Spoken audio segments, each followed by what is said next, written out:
Oh, hello. I didn't see you there. I'm Alex. Thanks for clicking. And welcome to this lesson on how to learn English with books. Today, I'm looking at a very specific book. This is The Hunger Games by Suzanne Collins. It is a young adult novel that is very popular and has been turned into a movie and is easy to find everywhere. So in this lesson, I'm going to talk about why The Hunger Games is a great book to start for new intermediate English learners. And also, I'm going to talk about 10 items of vocabulary from chapter 1 of the book. If you'd like to get a copy of the book yourself, you can check out the link to Amazon attached to this video for a physical copy. And if you're interested in an audio version of the book, you can actually link to audible.com, where if you do sign up, you get your first book free. So you can get The Hunger Games, you can get classics like 1984, you can find newer books as well.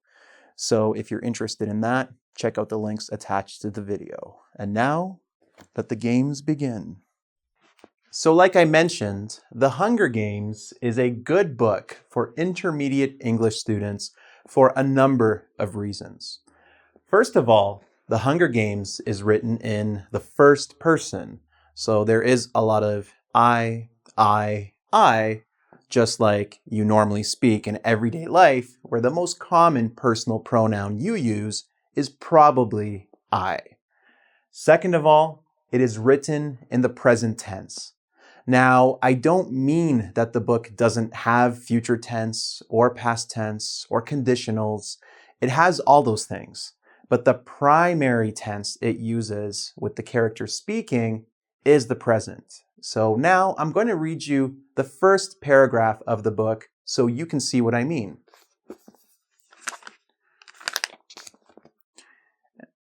When I wake up, the other side of the bed is cold. My fingers stretch out, seeking Prim's warmth, but finding only the rough canvas cover of the mattress. She must have had bad dreams and climbed in with our mother. Of course she did. This is the day of the reaping. So you see, is, you hear the other side of the bed is cold when I wake up, present simple. Now, not only does this make it a little easier for new English learners or intermediate English learners to read the book, because the present tenses are usually the first ones you learn, it also makes the book a lot more engaging, interesting, and exciting, because everything feels a lot more present. There's no other way to put it. Third of all, The Hunger Games, as you probably know if you're watching this video, or maybe you don't know, is very popular. Now, you might be thinking, why is this a good thing if I'm choosing a book to learn English? Well, number one, it's really easy to find. Whether you're looking for the audiobook, or if you're looking for a physical copy, if you're looking for the ebook, every website, every store will have stacks and stacks of copies of this book. This also means there are multiple translations. This might also mean that you have already read this book in your own language, and it might be a good idea now to read it in English because you're already familiar with the content, the characters, and what the action is like in the book. Fourth, it does have an interesting story. Is it my favorite book of all time? No, it's not, but it is pretty interesting. There is a dystopian world, a tyrannical government that's ruling everyone, and there's a strong female hero. So this book is actually really popular with teenage girls, also with boys and men, but there is a strong female lead, which is attractive to many people. Now, the other thing is that this book is packed with vocabulary. Not just this book, obviously many books are packed with vocabulary, vocabulary, vocabulary.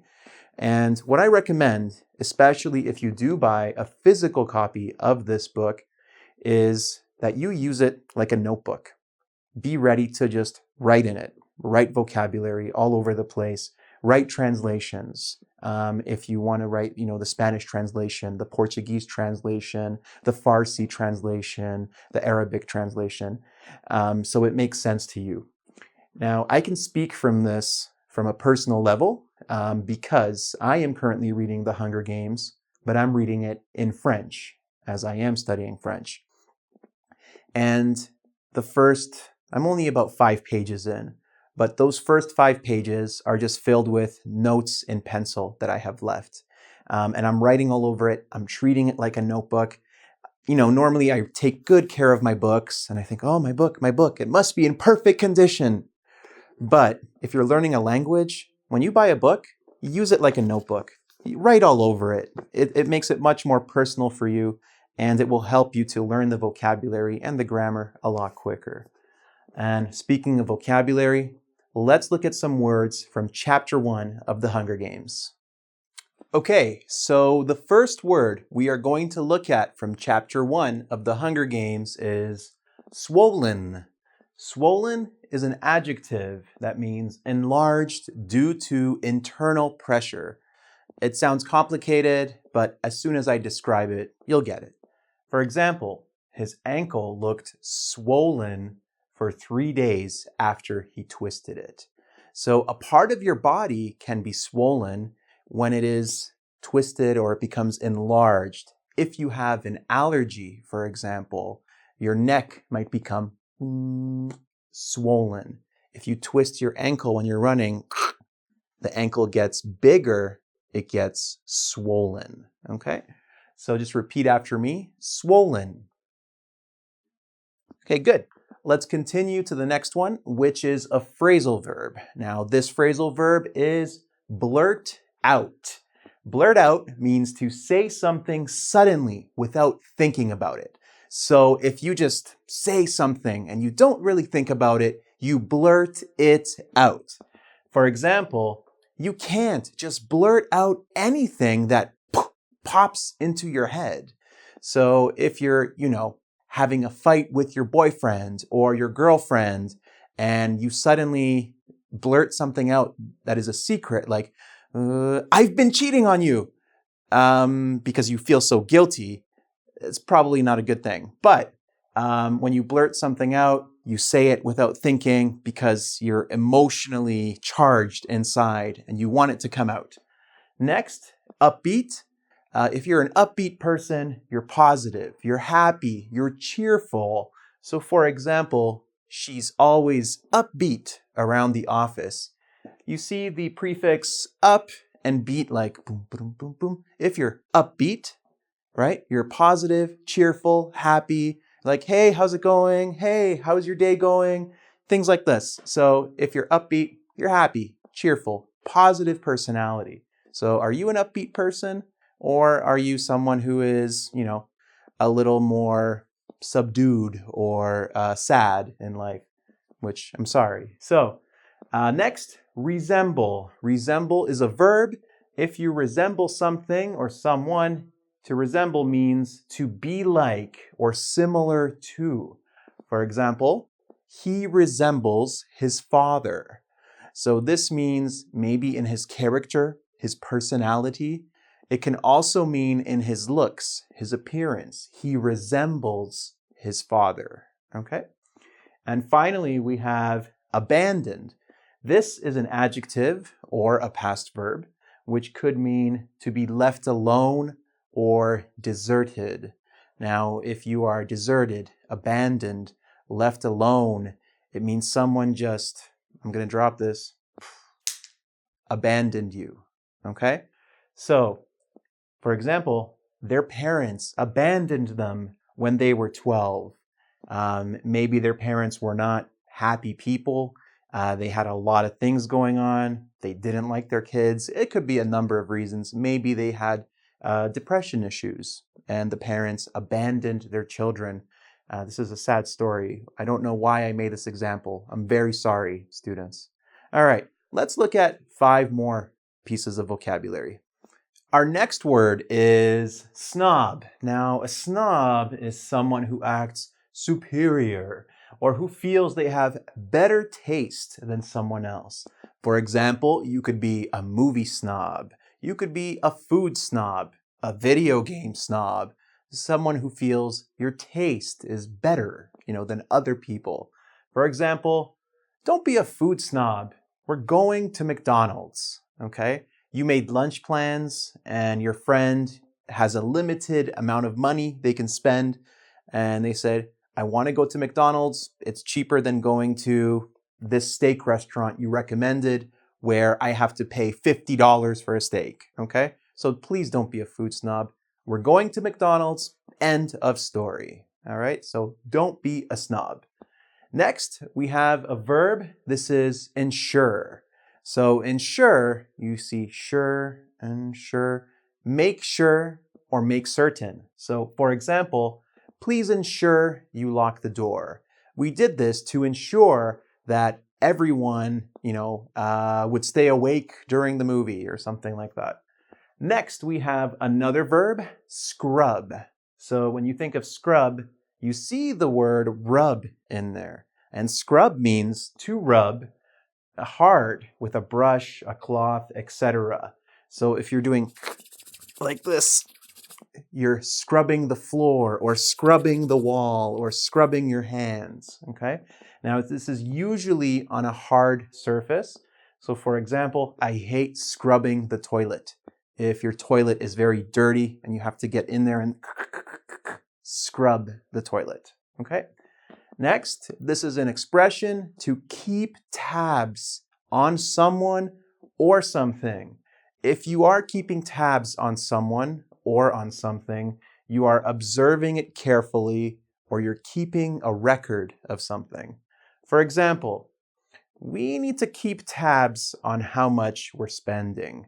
So this could be in a business, this could be in a relationship, this could be a conversation with your roommate where, you don't feel confident, you don't feel comfortable about how much money you have, and you tell your roommate, you tell your business partner, you tell your girlfriend, wife, husband, whoever, we need to pay attention to how much money we're spending.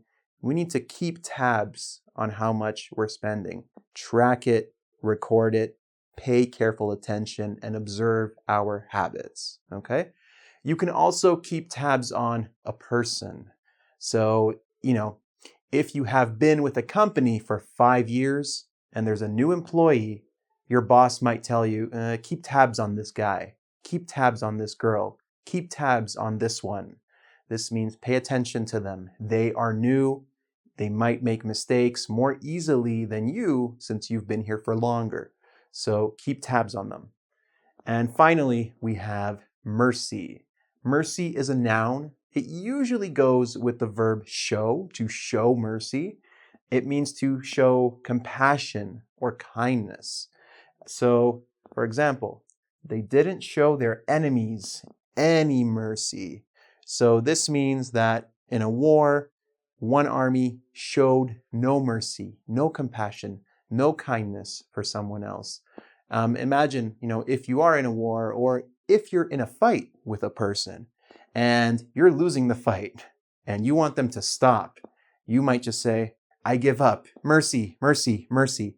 Please, please, please stop. Show some kindness. Show some compassion, please.